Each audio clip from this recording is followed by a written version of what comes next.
Hello everyone. Before we start, make sure to like and subscribe to the channel, and leave a comment with where you're from and what time you're watching. That way, YouTube will keep showing you stories just like this one. Now, let's begin. October in Michigan gets cold fast, and that night the temperature had dropped to near freezing by the time we reached the old Brennan Motors factory.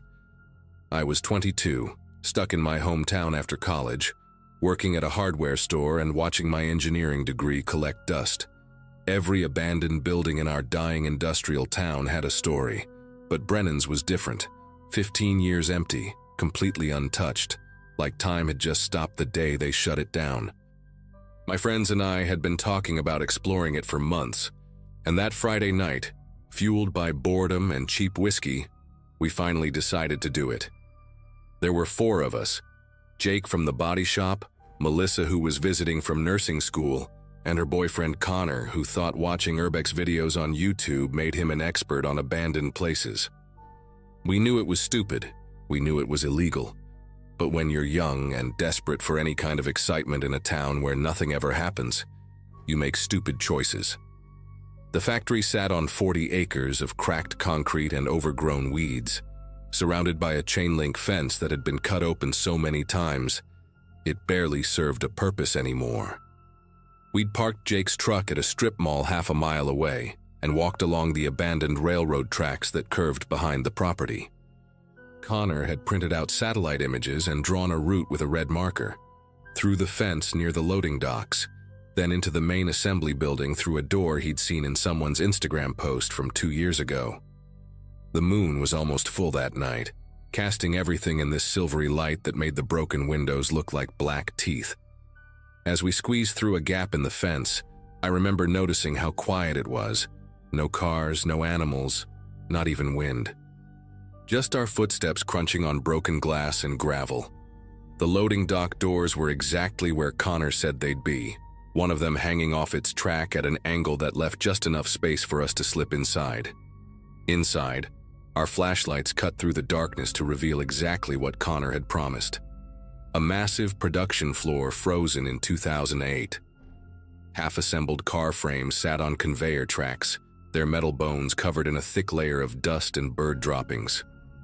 Tools lay scattered on workbenches like the workers had just stepped out for lunch and never came back. The air tasted metallic and stale, with this underlying smell of rust and decay that made Melissa pull her shirt up over her nose. Jake kept whistling low, running his hands along the equipment and muttering about how much some of this stuff would be worth if we could haul it out. But what struck me most was the sound. Every footstep echoed 3 or 4 times, bouncing off the high ceiling and coming back distorted. Connor was already heading toward a metal staircase that led up to the catwalks, his phone out, recording everything for his Instagram. The catwalks were where things started to go wrong. They ran 30 feet above the production floor, a maze of metal walkways that connected different sections of the factory. The railings were chest-high and sturdy enough, but the floor panels were a different story. Some were solid steel grating that clanged under our feet. Others were completely missing, leaving gaps you had to jump across. Worse, in the darkness, you couldn't always tell which was which until your flashlight caught the edge of a hole. Connor led the way, moving fast and confident like he'd done this 100 times before. Jake followed, then Melissa, then me bringing up the rear. We were heading toward what Connor said was the old executive office area, supposedly untouched with vintage computers and everything still on the desks. About halfway across, where 2 catwalks intersected, Connor stopped so suddenly that Jake almost ran into him.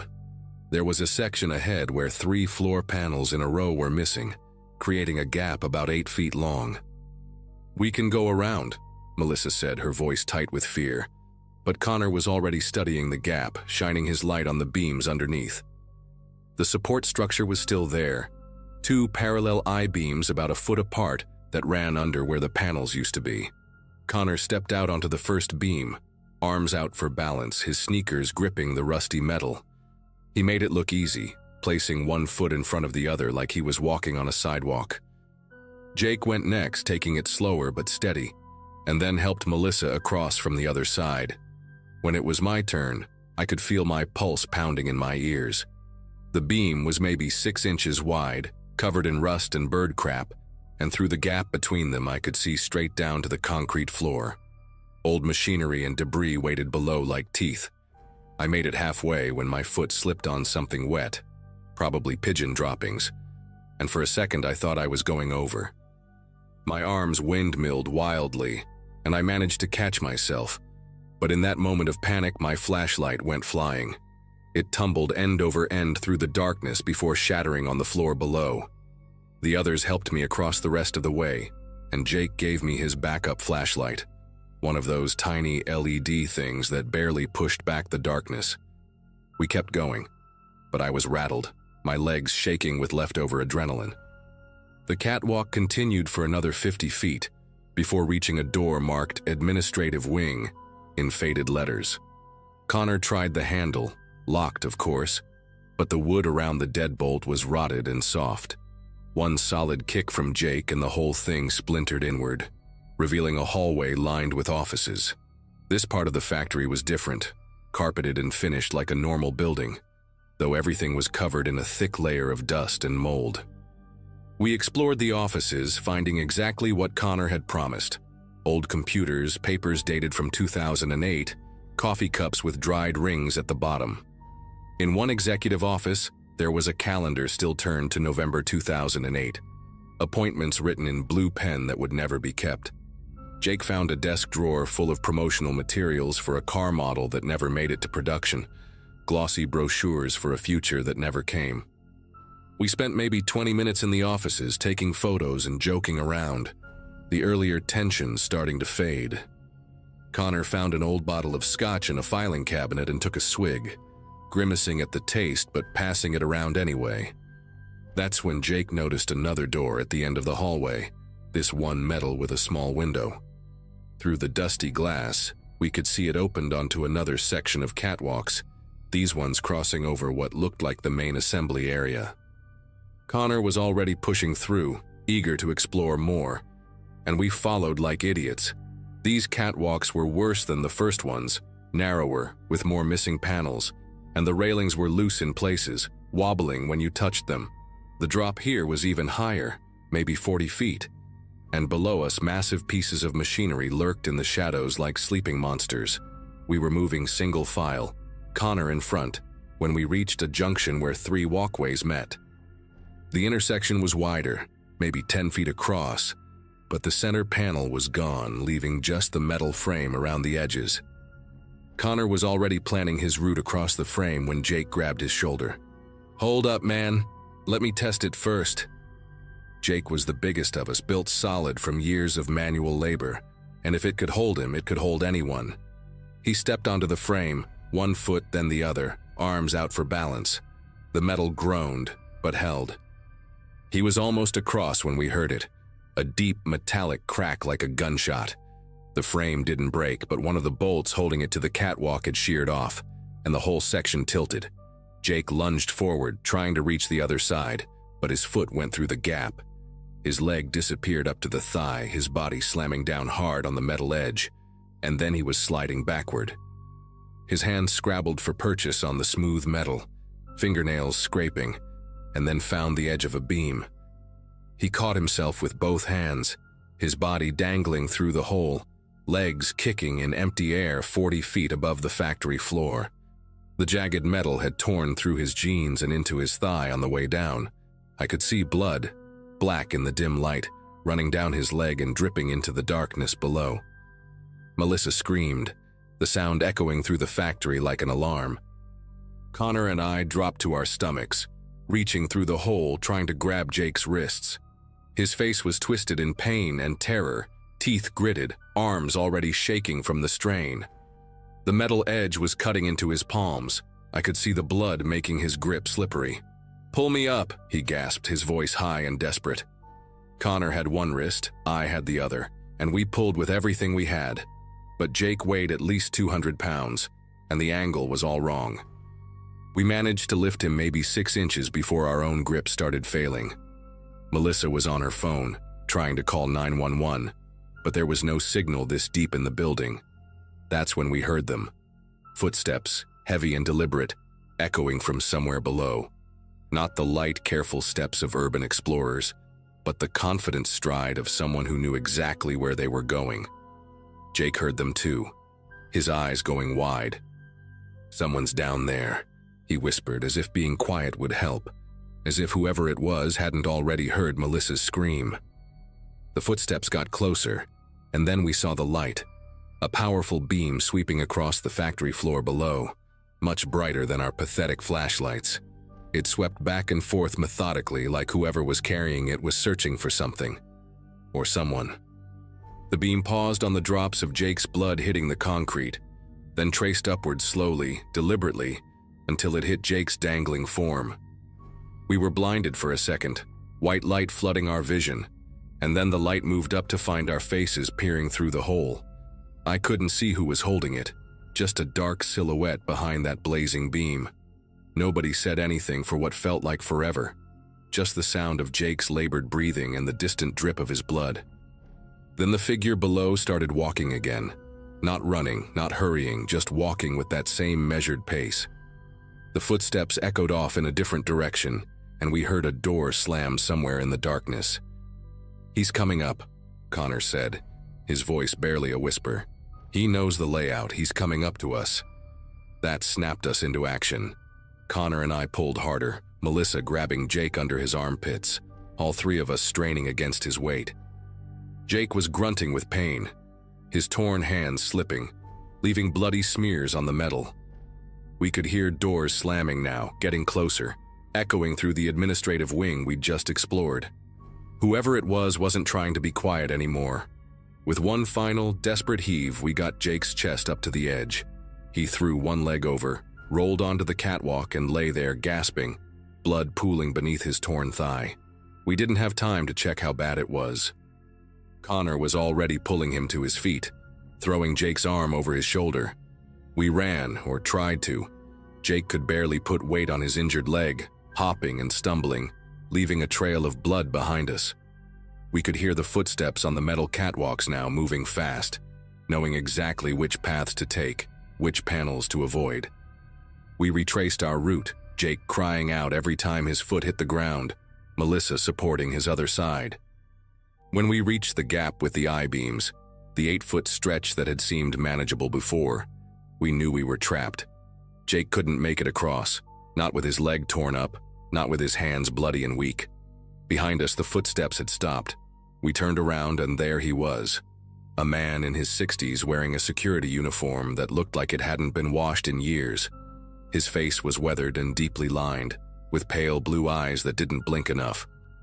He was holding a police-style flashlight, the heavy metal kind that doubles as a weapon. "You kids need to leave," he said, his voice raspy like he didn't use it much. "This is private property. You're trespassing." Connor started to explain about Jake being hurt, but the man cut him off. "I don't care. You leave now or I call the real cops. Your friend bleeds out up here, that's on you." He stepped aside, pointing his light at the beam crossing. "Go on. Same way you came." We didn't have a choice. Connor went first, then came back to help Jake. Together we basically carried him across, his feet barely touching the beams, all of us certain we were going to fall. Melissa went next, crying, and then me. The man watched us the whole time, never offering to help, never moving from his spot. When we finally made it to the other side, he called out, "I see you here again. We're going to have a different kind of conversation. This place ain't for you."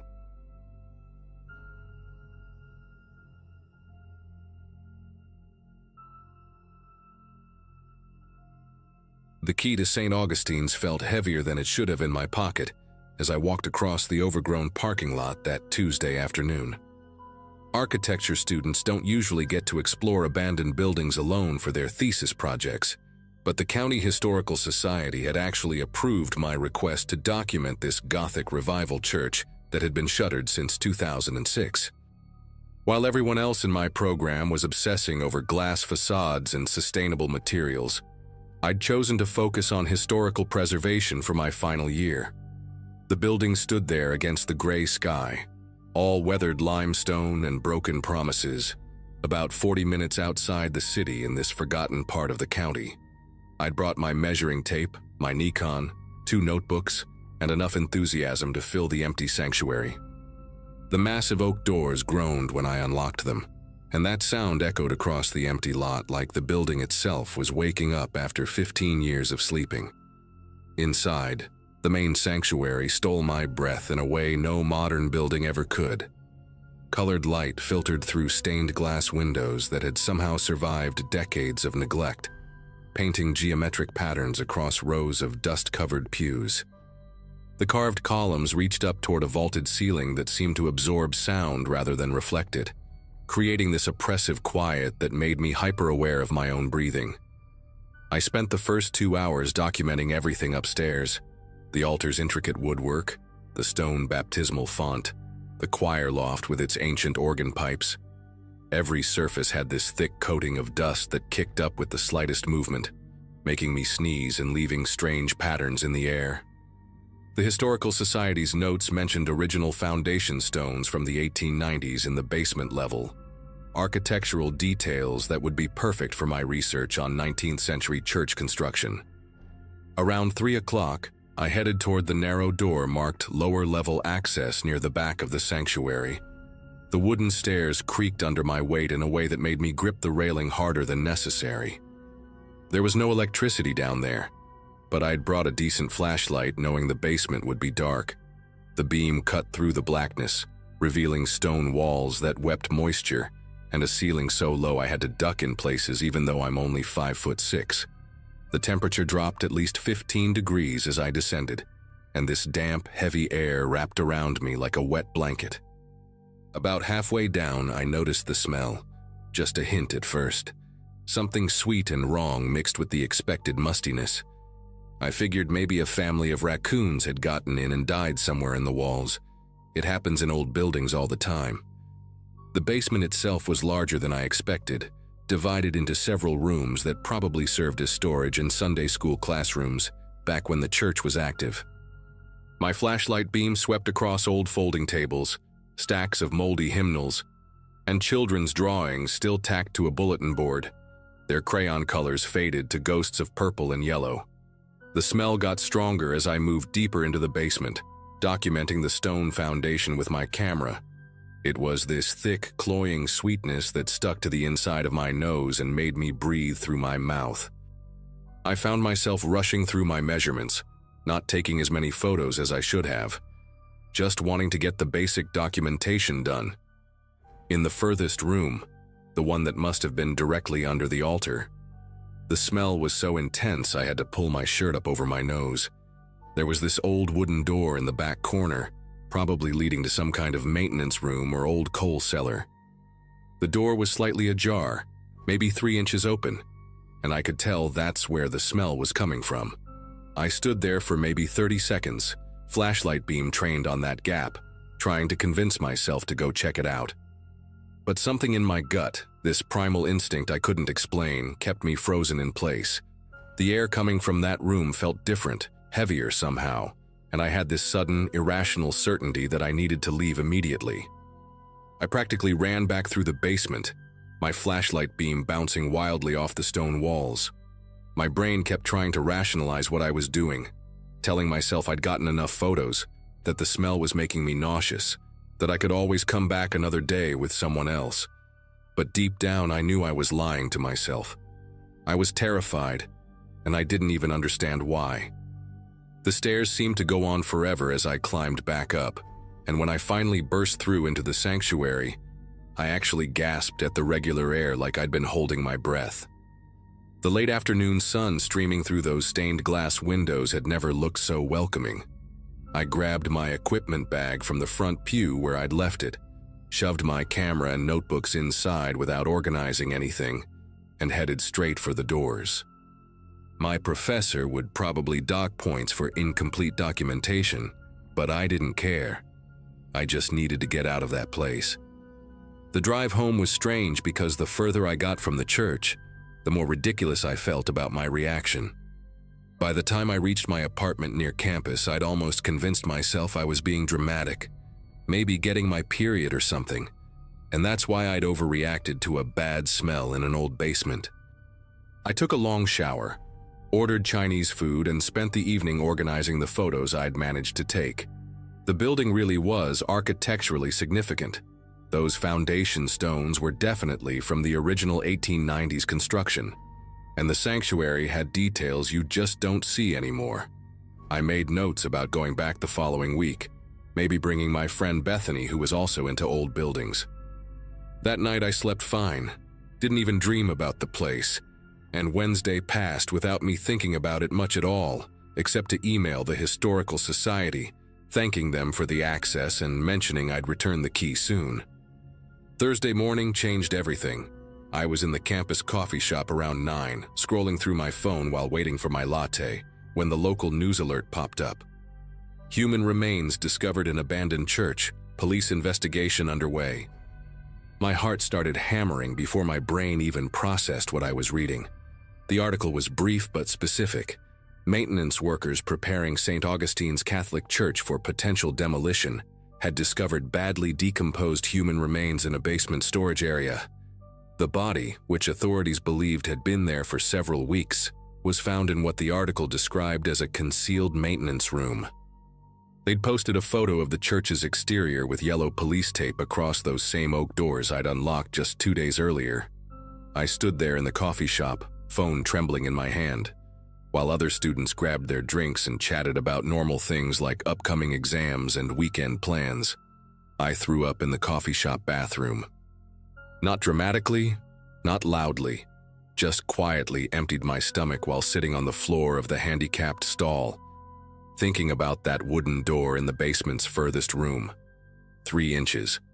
It had been open 3 inches, and all that had stopped me from pushing it wider was some instinctive revulsion I couldn't even name. The article said the body had been there for weeks, which meant when I was down there taking photos, measuring stones, breathing through my shirt because of the smell, someone's son or daughter or parent was decomposing maybe 20 feet away from me. The maintenance workers had apparently opened that door looking for the source of what they called an unbearable odor. The same smell I'd tried to convince myself was just dead raccoons. I sat on that bathroom floor for probably 20 minutes, replaying every second I'd spent in that basement, wondering if the person had still been alive when the church was locked up, if they'd died trying to get out, if they'd screamed for help in a building designed to swallow sound. The police called me that afternoon. Apparently, the Historical Society had given them a list of everyone who'd had access to the church recently, and I was the last person who'd signed out the key. The detective, a woman named Hawkins with a voice that sounded tired, asked me to come to the station to answer some questions. I drove there in this weird state of numbness, part of me still hoping maybe they'd found old remains, something from decades ago that had nothing to do with my visit. But Detective Hawkins crushed that hope pretty quickly. The body was a man named Gregory Vance, 63 years old, reported missing 3 weeks earlier by his daughter. He'd been living on the streets for about a year after losing his job and his home, and his daughter said he sometimes sought shelter in abandoned buildings. The detective showed me his photo, a regular-looking guy with graying hair and kind eyes, wearing a flannel shirt in what looked like a family barbecue photo. He'd probably gone into the church looking for a safe place to sleep and somehow gotten trapped in that maintenance room.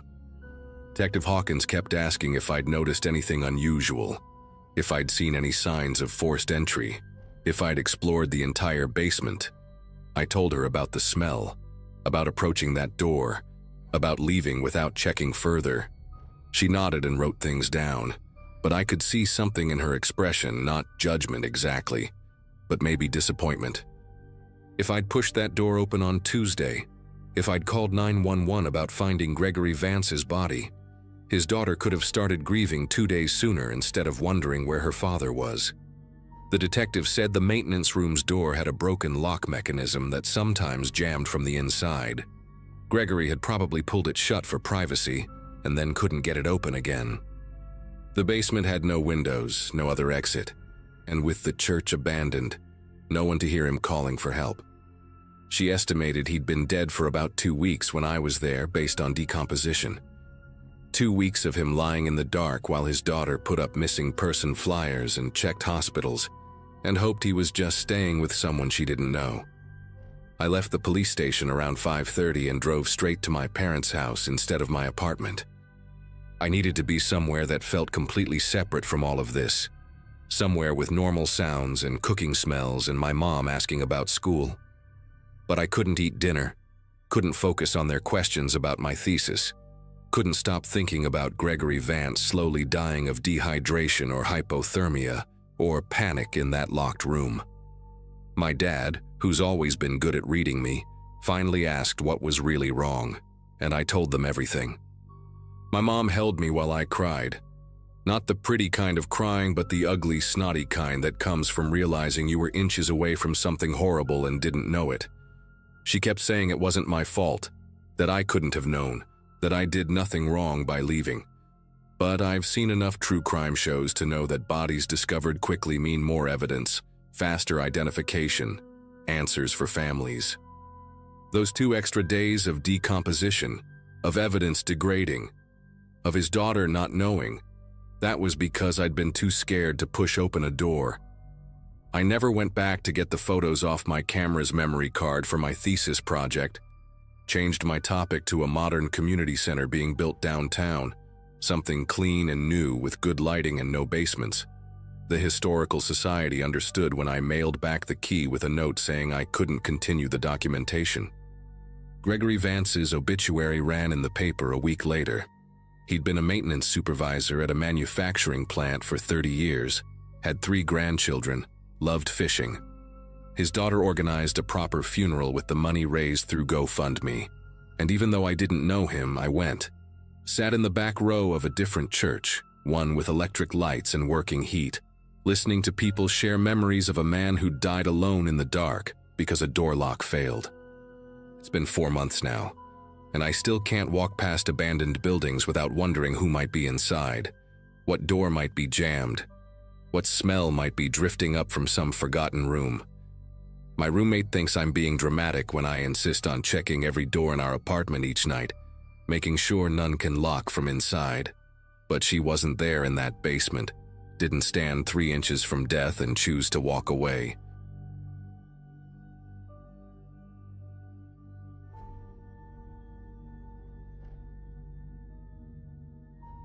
Summer of 2016, I was 17, and dumb enough to think crawling through storm drains was a good way to kill time.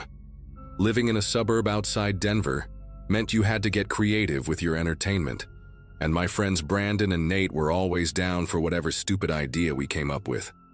My parents both pulled 12-hour shifts at the hospital, which left me with way too much freedom and a house that stayed empty most days. Brandon had just inherited this rust-bucket Ford Ranger from his uncle, and having wheels made us feel invincible, like we could go anywhere and do anything without consequences. We'd been out of school for maybe 2 weeks when the boredom really started to hit. That Thursday in June started with us sitting in Nate's garage, passing around a bag of chips and scrolling through our phones, when Brandon brought up something his older brother had mentioned about these abandoned storm drains near the old rail yard. According to him, kids had been sneaking down there for years to party, tag the walls, basically do all the stuff you couldn't do topside without someone calling the cops. The rail yard sat on the east edge of town, past the industrial district where all the warehouses looked like they'd been empty since the 90s. We parked behind this collapsed loading dock and walked through knee-high weeds until we found the entrance, this massive concrete tube, maybe 8 feet across, partially hidden by a tangle of dead oak branches and garbage that had washed down from the street. The smell hit you first, like wet metal mixed with something organic that had been rotting for weeks. Brandon pulled out these heavy-duty flashlights he'd grabbed from his dad's workshop, the kind security guards carry that weigh about 5 pounds each. The opening was covered in layers of graffiti, fresh bubble letters sprayed over older tags, which were sprayed over even older stuff that looked like it had been carved into the concrete itself. A thin stream of brown water ran down the center, disappearing into the darkness where our flashlight beams couldn't reach. Nate kept cracking nervous jokes about contracting some disease or stumbling across a meth lab, but we all knew we were going in anyway. That's just how things worked with us. Nobody wanted to be the one who backed out first. We ducked into the tunnel single file, Brandon leading the way with his flashlight cutting through the darkness like a knife. The concrete walls curved overhead, streaked with mineral deposits that looked like frozen waterfalls in the beam of light. Our footsteps echoed in this weird rhythmic pattern that bounced back at us from deeper in the system, making it sound like there were 6 of us walking instead of 3. About 50 feet in, we hit the first junction where the main tunnel split into 2 smaller passages. The left one angled down sharply, and you could hear water rushing somewhere below. The right stayed level but narrowed considerably, forcing you to hunch over if you were taller than 5'8". Brandon chose right without asking, probably because the left looked like a great way to slip and crack your skull open. The graffiti here was older, less artistic, mostly just names and dates going back to the 80s, some phone numbers that probably didn't exist anymore, and these weird symbols that looked almost like hobo code or something. The temperature kept dropping the further we went, and our breath started coming out in little clouds, even though it was probably 90 degrees outside. After maybe 10 minutes of walking, the tunnel opened up into this larger chamber where several pipes met. That's when we saw it in the corner, lit by 3 candles that were still burning. Someone had set up what looked like a whole living space. There was a sleeping bag laid out on a foam mattress, plastic milk crates stacked up like furniture, and trash bags full of what looked like clothes or blankets. Empty food cans were arranged in neat rows against the wall, labels all facing the same direction. A battery-powered radio sat on one of the crates, turned off but with a fresh pack of batteries sitting next to it still in the packaging. The candles threw these crazy shadows on the walls that made everything look like it was moving. But the thing that really got me was this notebook sitting open on top of the sleeping bag, with a pen placed carefully across the page like someone had just stopped writing mid-sentence. The whole setup was too organized, too deliberate. This wasn't some random homeless camp. This was someone's actual home. And from the looks of those burning candles, they couldn't have been gone for more than an hour or 2. Nate reached for the notebook, but Brandon grabbed his wrist before he could touch it. We all just stood there, flashlights dancing over this stranger's makeshift home, trying to process what we were looking at. The walls around the sleeping area were covered in newspaper clippings, all held up with duct tape and arranged in these perfect rows. Most of the articles were about missing pets from the neighborhood, going back months. There had to be at least 40 of them. Cats, dogs, even someone's rabbit. Each article had notes written in the margins with the same blue ballpoint pen, things like "found on elm," or "collar removed," or just dates with question marks. One of the milk crates had a collection of pet collars, maybe 15 or 20 of them, all different colors and sizes, some with tags still attached. I remember Brandon whispering that we needed to leave right now, but before anyone could move, we heard it. Footsteps splashing through water, coming from the left tunnel we'd passed earlier. Not running, just walking at this steady, measured pace, like whoever it was knew exactly where they were going and had all the time in the world to get there. The footsteps stopped just outside the chamber entrance, and for maybe 3 seconds, everything went completely silent except for the sound of those candles flickering. Then a shape filled the tunnel opening, tall, wearing what looked like a maintenance worker's coveralls that were way too big, dragging at the bottom. The person's face stayed in shadow, but I could see their hands clearly in our flashlight beams. The fingernails were long, curved, and caked with something dark underneath. They were holding what looked like a cloth sack in one hand, and it was moving, squirming like something alive was inside. Nobody said anything. The person tilted their head at this unnatural angle, like they were trying to see us better or maybe listening to something we couldn't hear. Then they took one step forward into the chamber, and their face caught the candlelight. Hollow cheeks, eyes that looked almost yellow in the dim light, and this perfectly calm expression like finding 3 teenagers in their secret underground home was the most normal thing in the world. They set the sack down carefully, never taking their eyes off us, and that's when we heard the muffled whimpering coming from inside it. Brandon was the first to break. He turned and bolted back the way we came, his flashlight beam swinging wildly across the walls. Nate and I didn't need any more encouragement. We ran after him, our feet slipping on the wet concrete as we scrambled through the narrow tunnel. Behind us, I could hear the person moving, not running but walking with these long, deliberate strides that somehow seemed to keep pace with our panicked sprint. Their breathing echoed through the pipes, this raspy wheeze that bounced off the walls and made it sound like they were right behind us, even when they weren't. At the junction, Brandon went straight instead of turning left toward the exit, and we had no choice but to follow him deeper into the system. The tunnel here was older, rougher, with chunks of concrete missing from the ceiling and rust-colored water dripping steadily from exposed rebar. Our flashlights started cutting out intermittently, probably from all the shaking as we ran, leaving us in complete darkness for seconds at a time.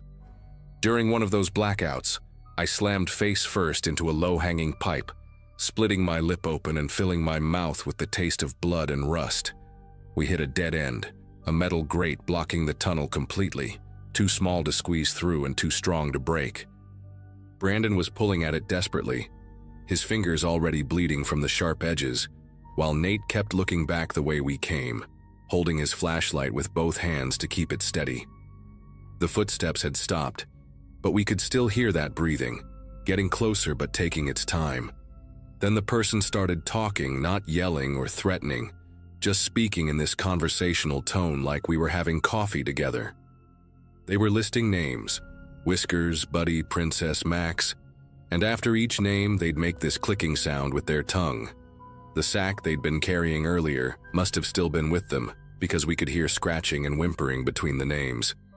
They kept talking about how the animals trusted them, how easy it was to make friends with something hungry, how they'd been collecting for months and nobody ever came looking in the tunnels.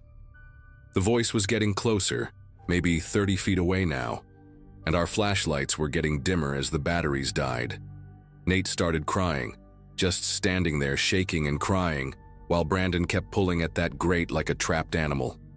The person emerged from the darkness just as Brandon's flashlight died completely. In Nate's weakening beam, we could see them clearly now, probably in their 40s, with patchy gray hair that hung in greasy strands past their shoulders. They were smiling, showing teeth that were surprisingly white and straight, which somehow made everything worse. They set the moving sack down gently and pulled out what looked like a leash from their pocket, one of those retractable ones that made a zipping sound as they played with the mechanism. "You three remind me of Cooper," they said, pointing at a golden retriever collar hanging from their belt. Cooper was curious too, came right up to me behind the grocery store, such a good boy. They took another step closer, and I could smell them now, like wet dog mixed with something chemical, maybe bleach or ammonia. Nate had backed himself into the corner where the wall met the grate, making these small whimpering sounds that sounded too much like whatever was in that sack. The person noticed and laughed, this normal, genuine laugh, like someone had told them a funny joke at work. That's when Brandon snapped. He grabbed his dead flashlight and threw it as hard as he could, hitting the person square in the forehead. They stumbled backward, more surprised than hurt, and Brandon screamed at us to run. We shoved past the person while they were still off balance, Nate dropping his flashlight in the process, leaving us in total darkness. But Brandon remembered the way, left at the junction, then straight, following the sound of dripping water and the faint smell of outside air. Behind us, the person wasn't running, just walking and calling out pet names like they were trying to coax us back. "Here, kitty kitty, come on boy, that's a good girl." We could see a pinpoint of light ahead, real sunlight, and we ran toward it like our lives depended on it, which honestly, they probably did. The concrete scraped our hands and knees as we scrambled up the slight incline toward the exit. I could hear sirens in the distance. Turned out someone had seen Brandon's truck parked by the abandoned rail yard and called it in as suspicious activity. We burst out of that tunnel into the blazing afternoon sun, all three of us crying and bleeding and probably looking absolutely insane to the two cops who were just getting out of their patrol car. We tried to explain everything to the cops, the living space in the tunnels, the missing pet articles, the person with the sack, but we were so hysterical that nothing came out right. One officer stayed with us while the other went to check the tunnel entrance, but he only went about 20 feet in before coming back out, saying it was too dangerous without proper equipment and backup. They called it in, and within an hour there were fire trucks, animal control, and even a news van setting up in the rail yard. The fire department sent a team down with proper lights and safety gear, but they found nothing. No sleeping bag, no milk crates, no newspaper clippings, and definitely no person in maintenance coveralls. Even the notebook was gone. The only thing they found was a single pet collar caught on a piece of rebar about 50 yards in, a red one with a heart-shaped tag that said Bailey.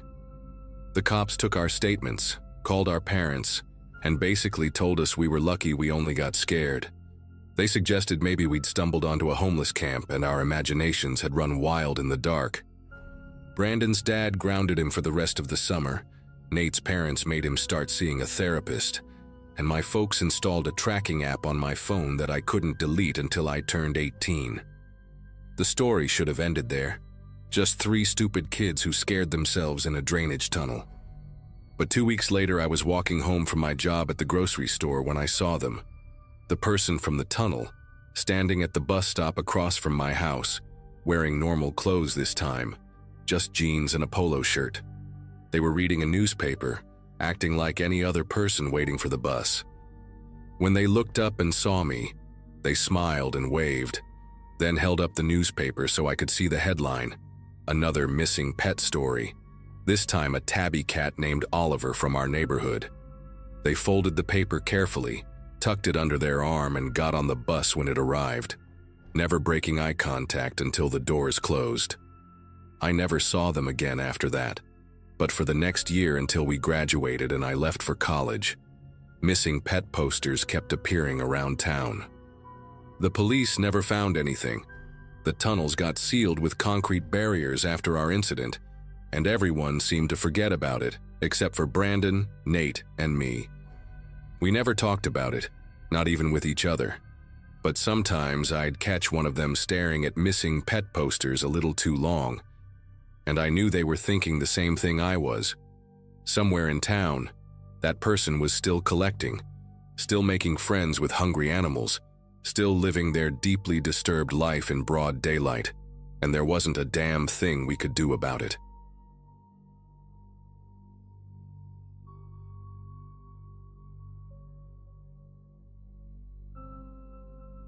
I'd been sleeping in abandoned houses around Philadelphia for about 2 months when I found the Victorian on Allegheny Street.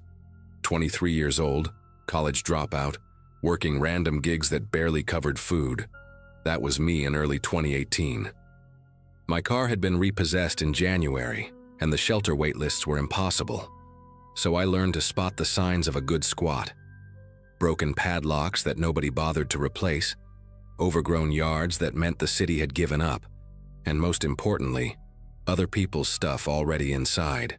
That meant it was either safe enough or at least you wouldn't be alone if things went bad. I met Sophia outside the library one afternoon while we were both using the Wi-Fi.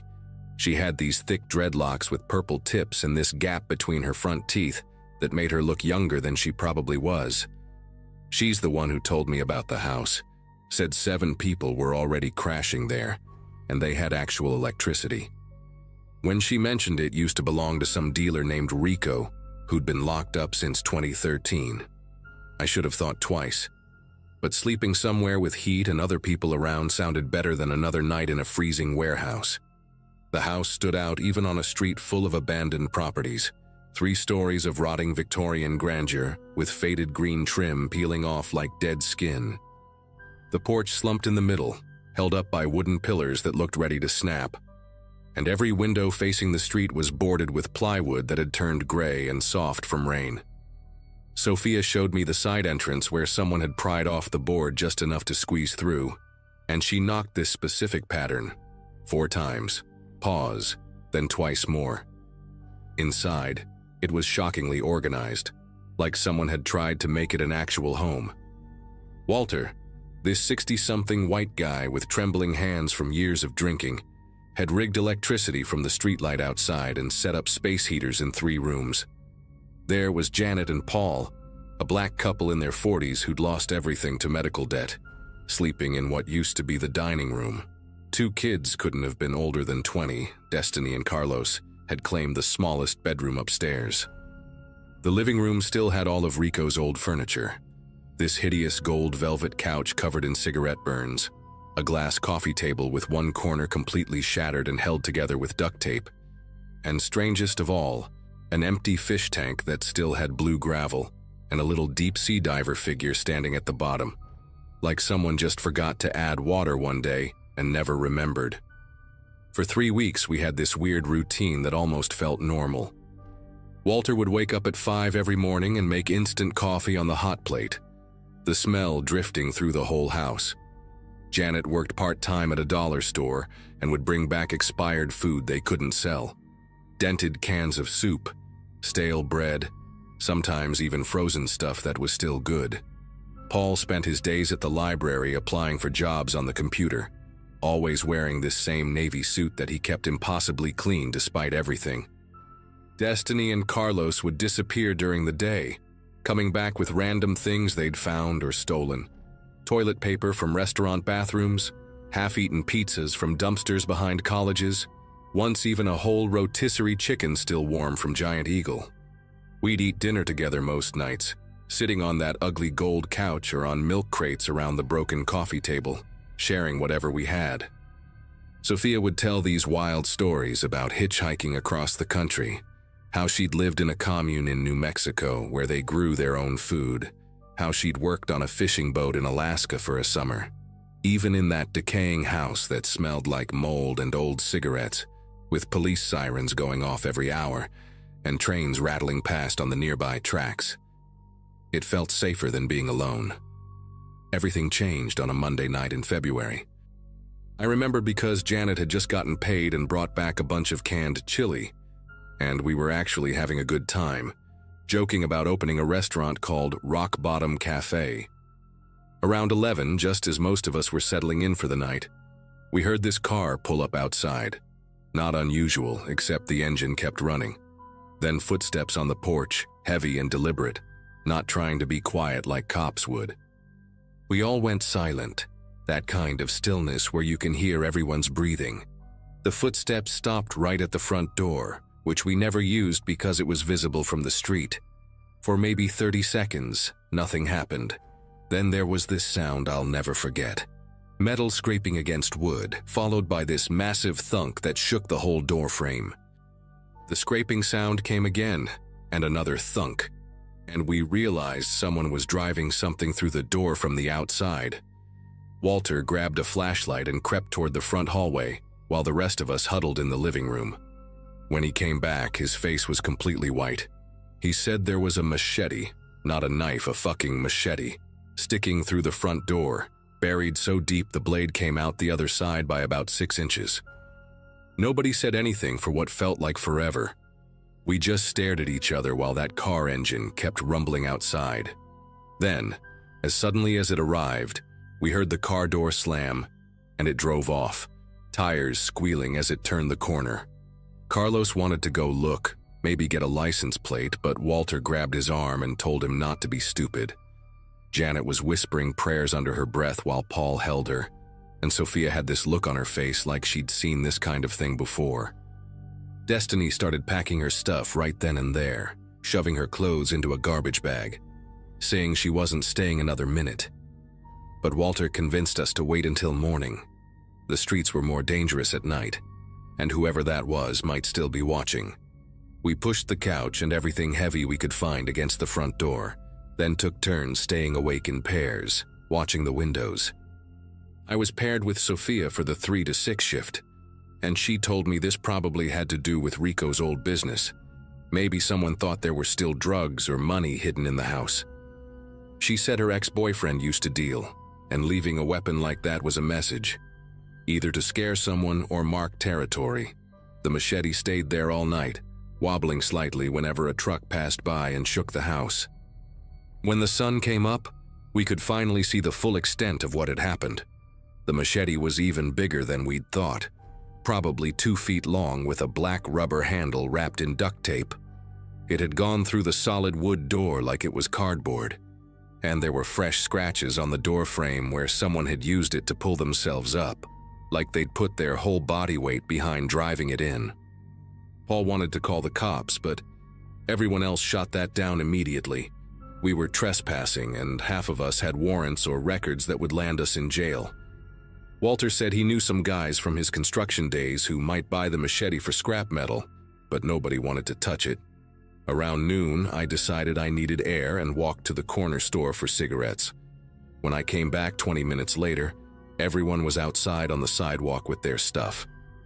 The front door was wide open, the machete was gone, and Sophia grabbed my arm before I could go inside. She said about 5 minutes after I left, 3 men in ski masks had walked right in through the side entrance like they knew exactly where it was.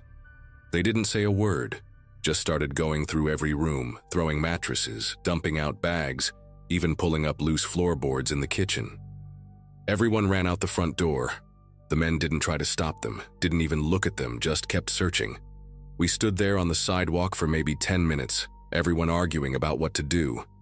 Janet wanted to leave right away. Paul kept saying we should wait and go back for our things. And Walter was convinced the men were looking for Rico's stash that probably didn't even exist anymore. Then we heard this crash from inside, like furniture being flipped, followed by what sounded like walls being hit with something heavy, probably a sledgehammer from the sound. That's when I noticed Carlos wasn't with us. Destiny started screaming his name, completely hysterical, saying he'd gone upstairs to grab his backpack right before the men showed up. Before anyone could stop her, she ran toward the house. Sophia and I grabbed her just as she reached the porch, and that's when we heard it. A man's voice from inside, low and calm, saying, "Where is it?" over and over. And another voice, younger, crying and saying, "I don't know what you're talking about." It was Carlos. The calm voice said something in Spanish I couldn't understand. Then there was this wet sound, like meat being tenderized, and Carlos screamed. Not like in movies. This was raw animal panic. Destiny was fighting us, trying to get inside, and Walter had to practically carry her across the street while she sobbed and cursed at us for not letting her go. The sounds from inside continued for maybe 5 more minutes. Furniture breaking, that calm voice asking questions, Carlos responding but his voice getting weaker. Then everything went quiet. We watched from across the street as the 3 men walked out the front door like they had all the time in the world.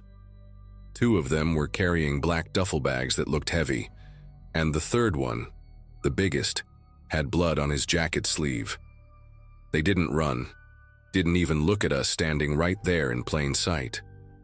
They got into a black SUV with tinted windows that had been parked around the corner and drove away at normal speed, even stopping at the stop sign. Destiny broke free and ran into the house before any of us could react. We heard her scream from upstairs, this horrible, broken sound that just kept going. When Sophia and I went in after her, the place was destroyed. Every piece of furniture flipped or smashed, holes punched in the walls. Even the ceiling tiles in the kitchen had been pulled down. We found Destiny in the small bedroom, kneeling next to Carlos. He was conscious but barely, curled up in a ball, his face swollen beyond recognition, blood pooling on the floor from a gash on his scalp. His left arm was bent at an angle that made me want to throw up, and he kept making these small, whimpering sounds like a hurt dog. Paul called 911 from a payphone down the street, while the rest of us tried to help Carlos. Sophia knew some basic first aid from her time in that commune, and used torn sheets to put pressure on his head wound. Carlos kept trying to talk through his swollen lips, saying something about how they kept asking about the package, and wouldn't believe him when he said he didn't know anything. Walter found the duffel bags the men had been carrying. Turns out they'd been hidden inside the walls, behind some loose panels in the basement none of us had ever noticed. There were still traces of white powder in the corners of the bags and rubber band marks on the floor where money bundles had probably been. Rico's stash had been there the whole time, probably hundreds of thousands of dollars worth of drugs and cash, just sitting behind the walls while we slept 20 feet away. The ambulance arrived in about 15 minutes, and the EMTs didn't ask questions. They'd seen this kind of thing before. As they loaded Carlos onto the stretcher, one of them quietly told Destiny that if we were smart, we'd be gone before the cops showed up to investigate. The neighbors had started coming out of their houses, and I heard one old woman telling another that she knew something like this would happen, that Rico's cousins had been coming around asking questions for weeks. We scattered within the hour. Janet and Paul went to stay with her sister in Jersey. Walter said he knew a guy with a warehouse where he could crash, and Destiny went with Carlos in the ambulance, refusing to leave his side. That left me and Sophia standing on the sidewalk with our garbage bags of belongings, trying to figure out our next move. She had a friend in Fishtown who might let us stay for a few nights, but we needed to get across the city and neither of us had money for the bus. As we started walking, I made the mistake of looking back at the house one more time. There was already a new padlock on the side entrance, and I swear I saw someone watching us from the third-floor window. Just a shadow that moved away when I looked directly at it. Sophia saw it too and grabbed my hand, pulling me along faster. We walked for 2 hours straight, not stopping until we reached the bridge over the Delaware. She finally broke the silence, saying that in all her years on the streets, she'd never been that close to dying. Those men hadn't cared who was in the house. If they'd thought any of us knew where their money was, we'd all have ended up like Carlos or worse. The scary part was how professional they were, how they knew exactly where to look, like someone had told them precisely where Rico had hidden everything. 3 days later, I was staying at a women's shelter in South Philly when I saw the news on TV. They'd found 2 bodies in a house on Allegheny Street. Not our house, but one just 3 doors down. The reporter said it was drug-related, that the victims were known associates of a dealer who'd been imprisoned years ago. They showed a picture of the victims, and my heart stopped. It was 2 guys I'd never seen before, but Sophia later told me she recognized them from the neighborhood. They used to hang around our house sometimes, asking Walter if anyone had been inside lately, if we'd found anything interesting. Turns out they were Rico's cousins, the ones the old lady had mentioned, and they'd probably been killed by the same men who tortured Carlos. The news said they'd been dead for at least a week, which meant they were murdered before the machete incident, before the men came searching. Those cousins had probably been tortured for the location of Rico's stash, gave up the information, and then were killed anyway. We'd been living in that house the entire time, completely oblivious to the fact that we were sitting on top of a fortune that people were willing to kill for. If those men had come just a few days earlier, or if we'd found those hidden panels ourselves, we'd probably be dead too. I ran into Sophia one more time, about a month later at a food bank in Center City. She told me Carlos survived, but lost partial use of his left arm, and he and Destiny had left Philadelphia entirely, maybe headed to Florida where her family lived. Walter had gotten into a program and was trying to get sober. Janet and Paul were still at her sister's place trying to save up for their own apartment. As for the house, Sophia said she'd walked by it the previous week out of curiosity. It had been completely gutted, windows removed, doors taken off, even parts of the walls had been torn down. The city had put up official condemned notices and metal barriers over every entrance. But the really unsettling part was what she'd heard from other people still living on the streets in that area. They said that sometimes at night cars would still pull up to the house, people would get out and walk around it, like they were checking to make sure it stayed empty. Nobody squatted there anymore, even though winter was coming and desperate people needed shelter. The house had become a kind of urban legend among the homeless community, a cautionary tale about the dangers of sleeping in the wrong place. Looking back now, I realize how incredibly lucky we were. We'd spent 3 weeks living inside a ticking time bomb, surrounded by hidden drug money, with Rico's associates circling like vultures. The only reason we survived was pure chance. We were nobodies, not worth interrogating or killing, just obstacles to be pushed aside while they reclaimed what they thought was theirs.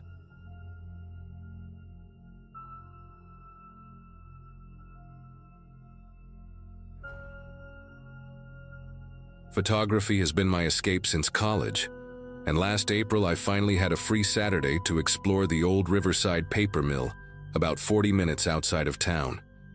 I was 28, teaching high school biology during the week, and spending weekends hunting for abandoned places to photograph. The mill had been shut down since the early 90s, and from what I'd researched online, it used to employ half the county before cheaper operations moved everything overseas. That morning, I packed my camera bag with extra batteries, grabbed a flashlight and some water, and drove out there alone. Something I usually avoided, but my regular exploring partner Jason was visiting family in Ohio. The building sat isolated behind overgrown chain-link fencing, its red brick walls covered in vines and graffiti, windows either boarded up or shattered into jagged teeth. Getting inside was easier than expected. Someone had already cut a person-sized hole in the fence near the loading dock, and one of the dock doors hung partially open, rusted off its tracks. The main floor stretched out like a cathedral of decay, with massive paper rolling machines standing silent under layers of dust and bird droppings.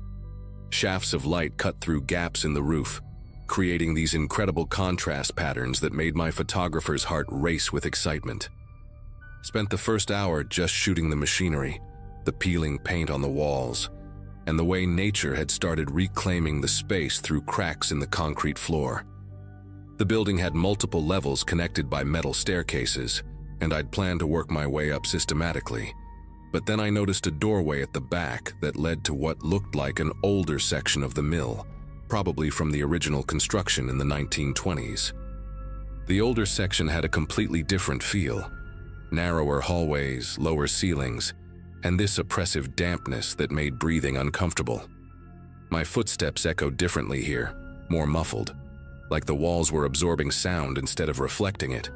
The dust was thicker too, undisturbed except for a clear path down the center where someone had walked recently, maybe other urban explorers, though I hadn't seen any fresh graffiti or beer cans like you usually find. I followed the hallway past several small offices, their doors hanging open to reveal overturned desks and scattered papers yellowed with age. At the end of the corridor, a set of wooden stairs descended into what must have been a storage basement, and even though every rational part of my brain said to stick to the upper floors where there was natural light, I couldn't resist the pull of documenting spaces that probably hadn't been photographed in decades. The basement was a maze of concrete pillars and low-hanging pipes, with old chemical drums stacked against the walls, and the acrid smell of decades-old industrial solvents making my eyes water. I had to use my flashlight constantly down there, sweeping it back and forth to avoid tripping over debris or hitting my head on the pipes. About 50 feet in, I found this amazing spot where a partial collapse in the ceiling had created a natural skylight effect, with a single beam of dusty light illuminating a section of floor like a stage. I set up my tripod carefully, adjusting the legs to account for the uneven ground, and was framing the shot when I noticed something that made me pause. There were drag marks in the dust, 2 parallel lines about shoulder width apart, leading from the darkness beyond the pillars toward a section of floor that had completely caved in, creating a jagged hole about 6 feet across. At first I thought maybe someone had dragged equipment or scrap metal to dump it down the hole, but the marks were too uniform, too deliberate, and they had this weird pattern to them, like whoever made them had been struggling or stopping frequently. I abandoned my camera on the tripod and walked closer to the collapsed section, using my flashlight to peer down into the darkness below. The hole opened into what looked like a sub-basement, or maybe an old drainage tunnel, probably another 15 feet down, with chunks of concrete and twisted rebar jutting out at dangerous angles. The smell coming up from it was different from the chemical odor, earthier, more organic, with this underlying sweetness that reminded me of composting leaves, but wrong somehow, corrupted. I was about to step back when my flashlight caught something pale tangled in the rebar about halfway down. The fabric was a light blue, maybe denim or cotton work clothes, torn and stained dark in places that could have been rust or mud, but had this brownish-red color that looked too deliberate, too concentrated. I lay flat on my stomach, ignoring the filth and broken glass, and stretched my arm down with the flashlight to get a better angle. That's when I saw more pieces of fabric caught on different sections of rebar, and beneath them, partially buried under chunks of fallen concrete, there were other things. What might have been a work boot with the sole separated from the leather, something that could have been a tool belt or bag strap, and worst of all, these dark stains on the concrete chunks that had pooled and dried in patterns that absolutely were not rust. My whole body went rigid as my brain processed what I was looking at, and I scrambled backwards so fast I knocked over a paint can, the metallic clang echoing through the basement like a gunshot. The echo hadn't even finished reverberating when I heard something else. Footsteps above me, deliberate and heavy, crossing the main factory floor. I grabbed my camera, fumbling with the tripod legs, trying to collapse them quickly while keeping my flashlight trained on the stairs I'd come down. The footsteps stopped directly overhead, and dust drifted down through the cracks between the floorboards, dancing in my flashlight beam like snow. Whoever was up there knew exactly where I was, and they weren't trying to hide their presence anymore. I could hear them moving toward the hallway that led to the basement stairs, their pace unhurried, confident, like they knew I had nowhere to go. My mind raced through options. The hole was a death trap. The basement had no other exits that I'd seen, and confronting whoever was coming down those stairs seemed like the worst possible choice. I killed my flashlight and moved as quietly as possible behind one of the concrete pillars, clutching my camera bag against my chest to stop the equipment from rattling.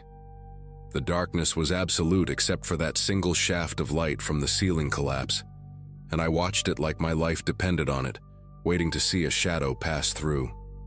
The footsteps reached the top of the wooden stairs, and each creak of the old board sent jolts through my nervous system. They descended slowly, pausing every few steps like they were listening for me, and I held my breath until my lungs burned. When they reached the basement floor, I heard them walk directly to the collapsed section, their feet crunching on the broken glass and debris I'd disturbed. They stood there for what felt like hours, but was probably only a minute or two. And then I heard something that made my insides turn to water, the sound of them dragging something heavy across the floor, something that scraped and caught on the rough concrete, heading straight toward the hole. The dragging stopped right at the edge of the collapse, and I heard a grunt of effort followed by the sickening sound of something heavy tumbling down into the hole, crashing against the rebar and concrete below. The person above muttered something I couldn't make out, their voice low and gravelly, definitely male, and then started kicking loose debris down after whatever they'd dropped. Each piece of concrete that fell made me flinch, knowing I'd been lying in that exact spot just minutes earlier, my face inches from evidence of what this place really was. Through a gap between the pipes, I could barely make out a silhouette in that shaft of light. Tall, broad-shouldered, wearing what looked like coveralls and heavy work boots.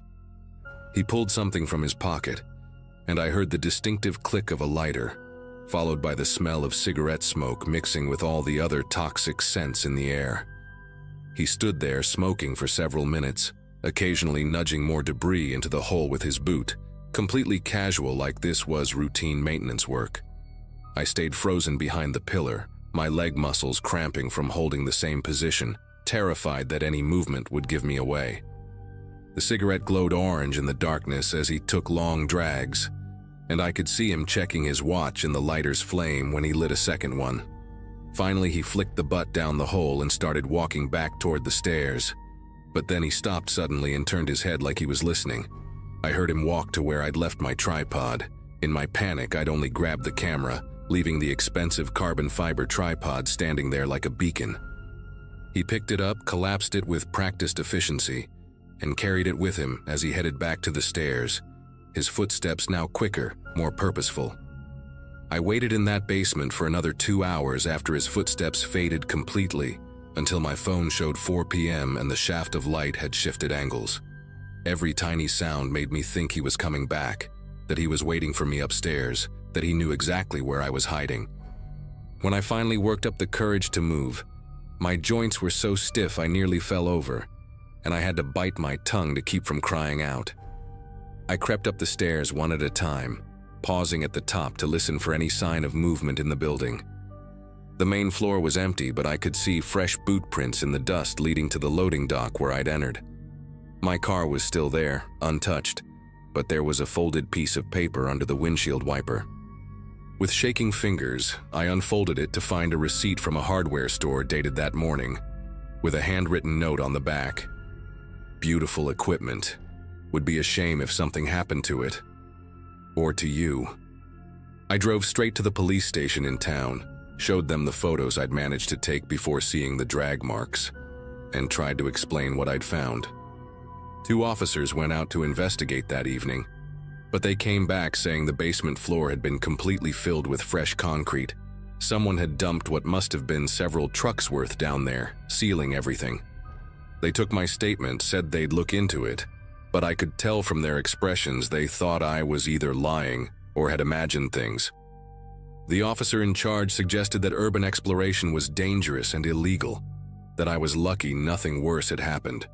I never went back to check, never posted those photos online, and eventually deleted them entirely. I still have that hardware store receipt though. Keep it in a drawer as a reminder that some abandoned places should stay abandoned, that some secrets are buried for a reason, and that someone out there knows I know what that mill really is. A tomb disguised as ruins.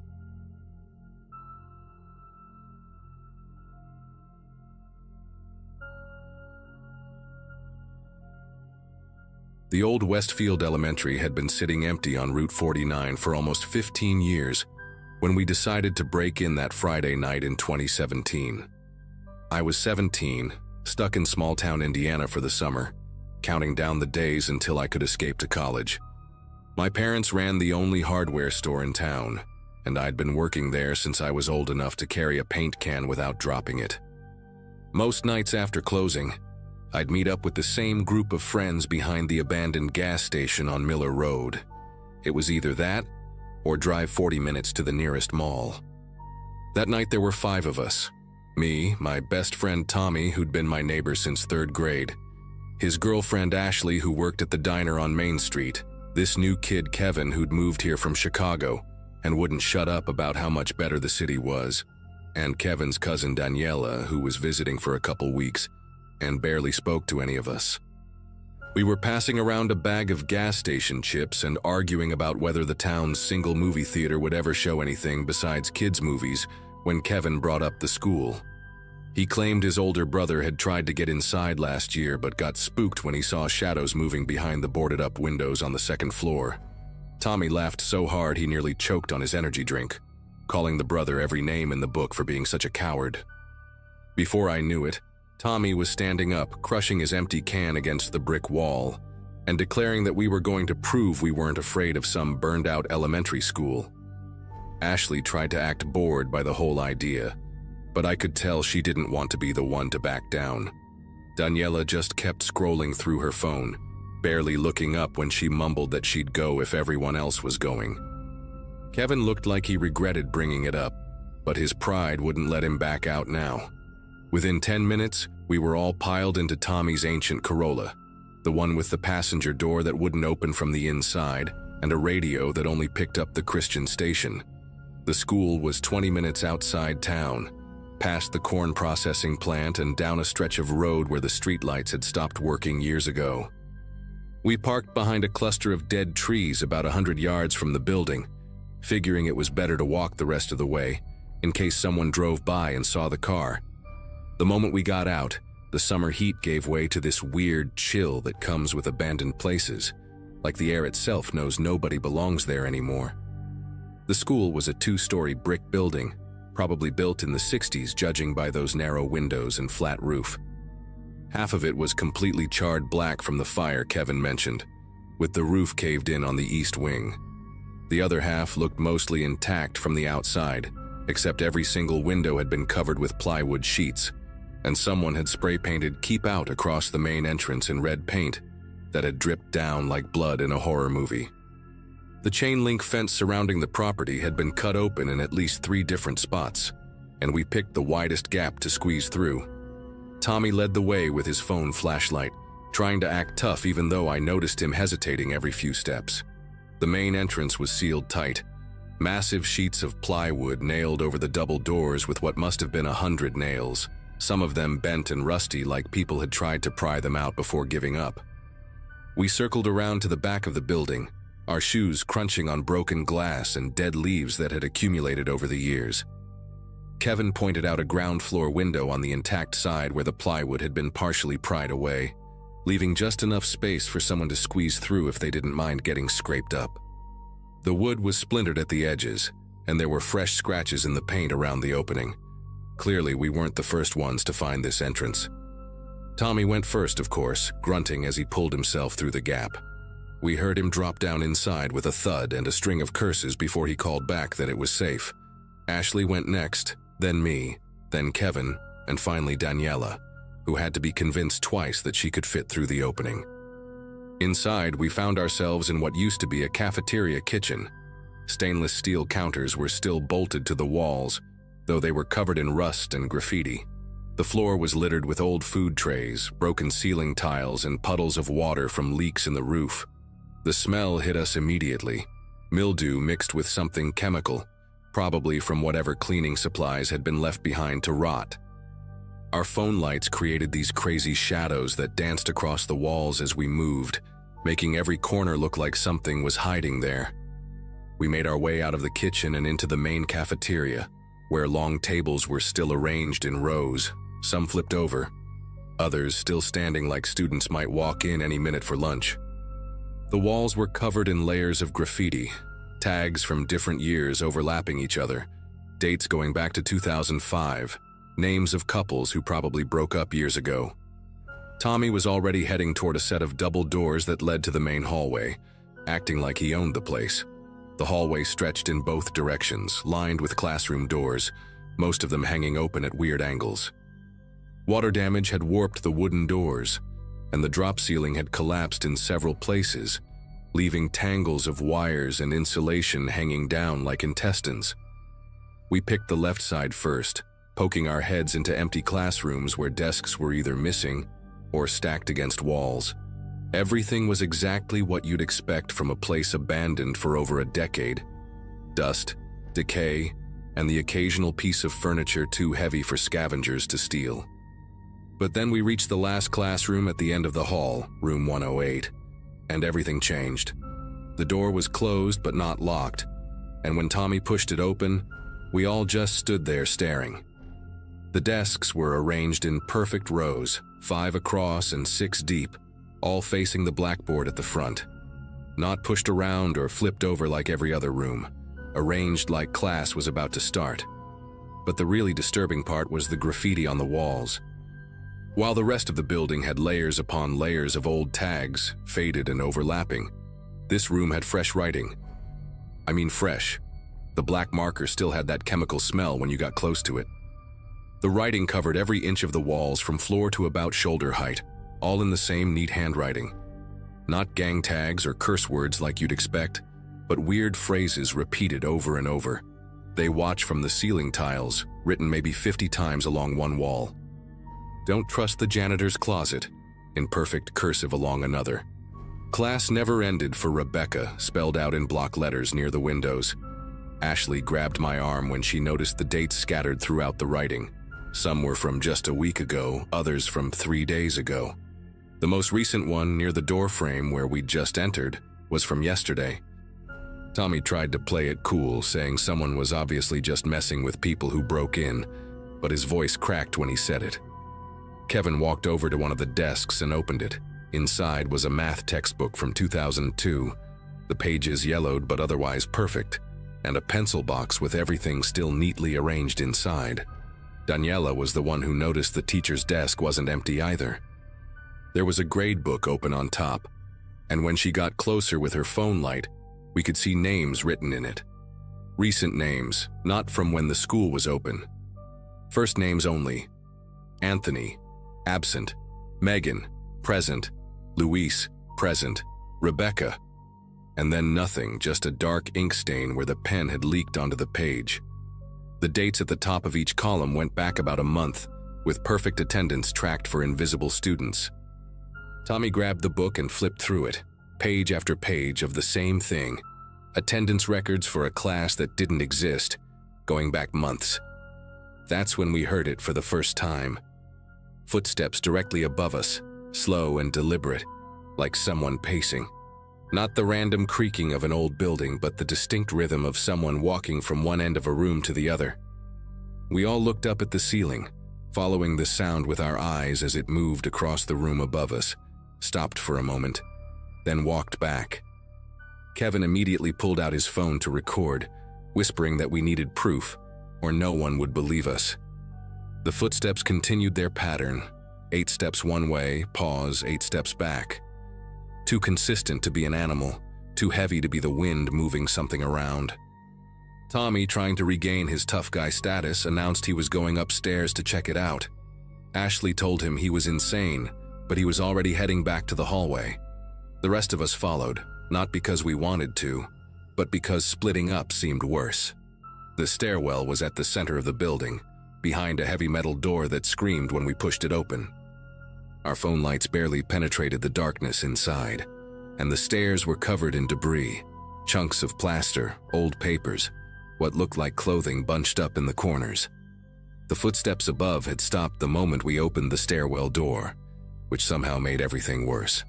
We climbed slowly, Tommy first, then me, the girls in the middle, and Kevin bringing up the rear, still recording everything. Halfway up, Daniela grabbed Ashley's hand and whispered that we should leave, but Tommy was already at the top, pushing through another door into the second-floor hallway. The second floor was in worse shape than the first.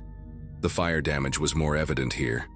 Black scorch marks crawled across the walls, and several doorways were completely blocked by collapsed ceiling beams. The smell of old smoke still lingered, mixed with something else I couldn't identify, something organic and wrong. We stood clustered together at the top of the stairs, listening. Nothing, just our own breathing and the distant sound of wind through broken windows somewhere. Then Tommy's light caught something that made us all step back, fresh footprints in the dust, leading from the stairwell down the hall toward the intact classrooms. Not old prints, but clear, recent ones. The dust still settled in perfect shoe patterns. Adult-sized boots with a distinctive tread pattern, like work boots. The prints went both directions, overlapping in places like someone had been walking back and forth for a while. Ashley whispered that we should go back downstairs and just leave, but Tommy was already following the footprints, and somehow we all ended up following him, our lights creating a moving bubble of visibility in the darkness. The footprints led to a classroom door that was slightly ajar, room 204 according to the faded number plate. Tommy reached for the handle, and that's when the footsteps started again, but this time they were running. Heavy boots pounding across the floor somewhere further down the hall, getting closer. We all turned our lights toward the sound, and for a split second I swear I saw a figure at the end of the hallway, tall and wearing what looked like a maintenance uniform. Then our lights flickered, all of our phones at the exact same moment, and when they came back on, the hallway was empty. But the running footsteps continued, getting louder, definitely coming our way. Tommy yanked open the door to room 204 and shoved us all inside, pulling it shut behind us. We stood there in complete darkness because our phones had all gone dead. Not just the flashlights, the entire phones wouldn't turn on. The footsteps stopped right outside our door. We could hear breathing, ragged and uneven, and the doorknob started to turn. Ashley let out a small scream, and suddenly the footsteps were running again, but away this time, back down the hall. Our phones all powered on simultaneously, screens bright and showing no sign they'd ever been off. We didn't need to discuss it. We all ran. Not walked, not jogged, but full-on sprinted back through the hallway, down the stairs, taking them 3 at a time and nearly falling. Tommy reached the first floor first and started running toward the cafeteria, the rest of us right behind him. But when we got to the kitchen, the window we'd entered through was different. The plywood that had been partially pried away was now completely intact, freshly nailed with new-looking nails that gleamed in our phone lights. Kevin started pulling at it frantically while Tommy ran to check the main entrance. He came back pale, saying the front doors that had been covered with old rusty nails now had new boards across them too, like someone had just finished securing them. That's when we heard the footsteps again, on the first floor this time, coming from the hallway we'd just left. Daniela found an emergency exit door near the gym that had been hidden behind a fallen locker. The door was rusted shut, but with all 5 of us pulling, we managed to force it open just enough to squeeze through. We ran to Tommy's car without looking back, and he drove out of there so fast the tires kicked up gravel that pinged off the windows. Nobody talked for the first 10 minutes of the drive back. We just sat there, catching our breath and trying to process what had happened. Finally, Kevin pulled out his phone to check the video he'd been recording. The footage was there, but it was all corrupted. Just static and weird visual glitches, except for one clear frame that showed the hallway on the second floor.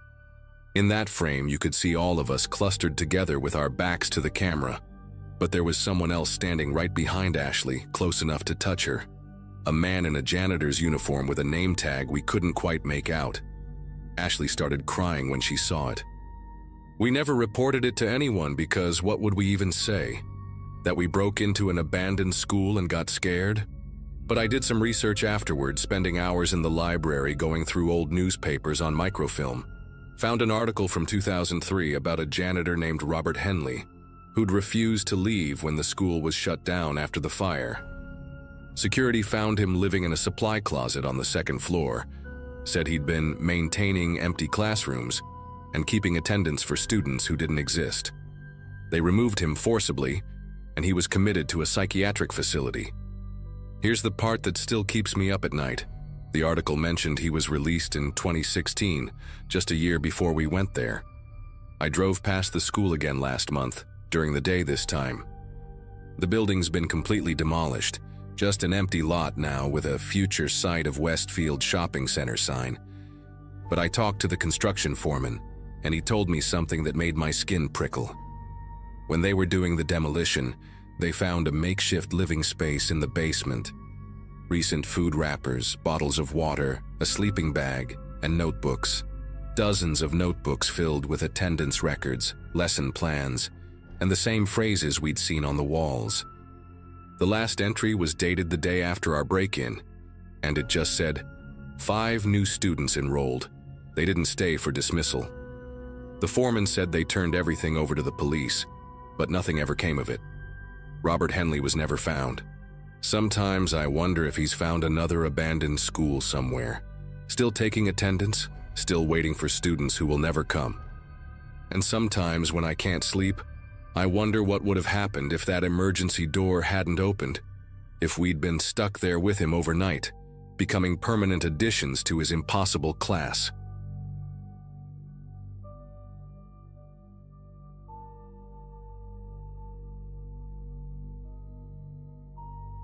I never thought I'd end up writing about this, but it's something that stuck with me for years. Back when I was in high school, a group of us had this routine of sneaking into places we shouldn't have been. There was an old warehouse complex a couple miles outside of town that everyone talked about. Broken windows, graffiti layered on every wall, and rusted doors that screeched whenever the wind pushed through. It wasn't just one building either. There were multiple connected halls, each darker and more cluttered than the last. For us, it was the perfect spot to kill time on weekends, daring each other to explore further than we had before. That night there were 5 of us: Ethan, Mariah, Caleb, Danielle, and me. We brought flashlights and a Bluetooth speaker pretending we weren't creeped out, but the truth is the place had this heaviness to it. The air smelled like damp concrete and burnt plastic, and there were old pallets stacked in corners that looked like they hadn't been touched in decades. We laughed too loudly just to cover the silence, the kind of laughter that feels forced, where everyone's just trying not to acknowledge how tense it actually is. At one point, we ended up sitting on a ledge overlooking the main floor of the largest hall. The moonlight came in through gaps in the broken roof, casting pale streaks across the dusty ground. That's when Ethan stopped mid-sentence and pointed toward the far end of the warehouse. He swore someone was standing near the wall watching us.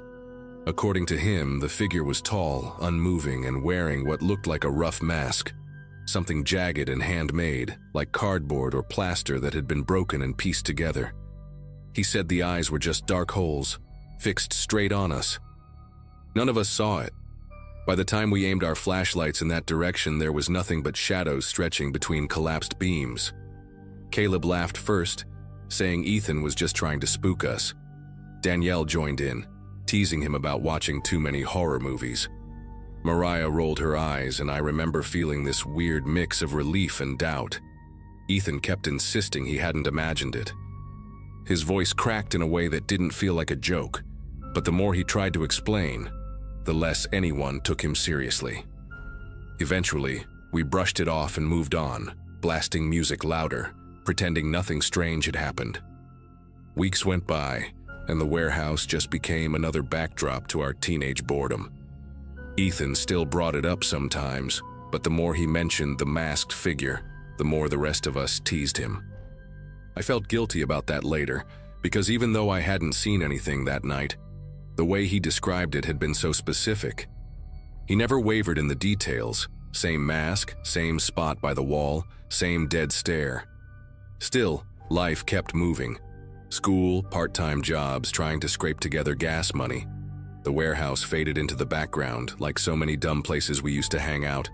Then came winter, and with it, news that shook everyone. A man had been attacked inside the warehouse complex. It wasn't a rumor. This time it was on the local news with squad cars and caution tape wrapped around the entrances we'd once crawled through. The report said the victim survived, but barely. They hinted at multiple suspects, possibly squatters who'd been living there for months. Hearing that made my chest feel heavy. That word, months, stuck with me. It meant that when we were there laughing and mocking Ethan, people might have actually been inside, hidden in the same dark spaces we treated like an adventure. When I saw Ethan after that, he didn't gloat or say, "I told you so." He just looked tired, like he'd carried that memory around and finally had proof he hadn't been crazy. He told me again what he'd seen, the jagged mask, the way the figure never moved, just stood and stared. Now, knowing people had really been living there, it didn't feel like a ghost story anymore. It felt like a warning we hadn't listened to. And suddenly, all the laughter from that night replayed in my head with a sick edge to it. We had ignored the only person who might have seen the attacker long before anything happened. Police never released many details about who they arrested or what was found inside the warehouses.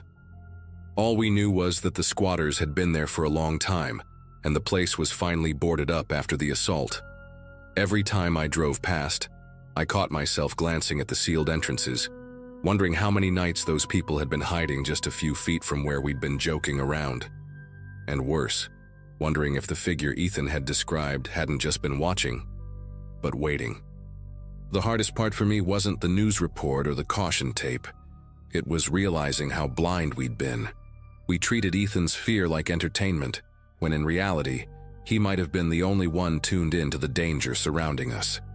I remember lying awake the night after the story broke, replaying every sound from that warehouse. The clatter of loose metal, the drafts that felt too deliberate, the silences between our nervous laughter. Things that once seemed harmless suddenly felt like clues we had ignored. I tried asking one of the officers outside the warehouse if they'd found masks or anything like that, but he brushed me off, saying he couldn't share details. That answer left me stuck in a loop, because if Ethan truly saw someone with a mask, then maybe that wasn't just a squatter blending in. Maybe it was someone already planning something darker, rehearsing in plain sight. The idea that they could stand still and wait while a group of kids joked only yards away makes my stomach churn even now. Eventually, the warehouse was demolished. Where it stood is just an empty gravel lot with weeds poking through. You'd never guess what happened there, or the weight it carries for the handful of us who spent our teenage nights inside. We don't really talk about it anymore. Most of us moved away, scattered into different lives, but every once in a while I'll hear from Ethan. He still remembers that face, or rather that mask, as clearly as the night he saw it, and he never let us forget that he warned us. As for me, I don't go near abandoned places anymore. Not out of superstition, but out of respect for how wrong we got it that night. We laughed when we should have listened, and someone else paid the price months later. I can't say for sure if the masked figure Ethan saw was the same person responsible for the assault, but deep down, I think it was. And that thought stays with me, that sometimes the danger is right there in front of you, silent, patient, and waiting for its turn.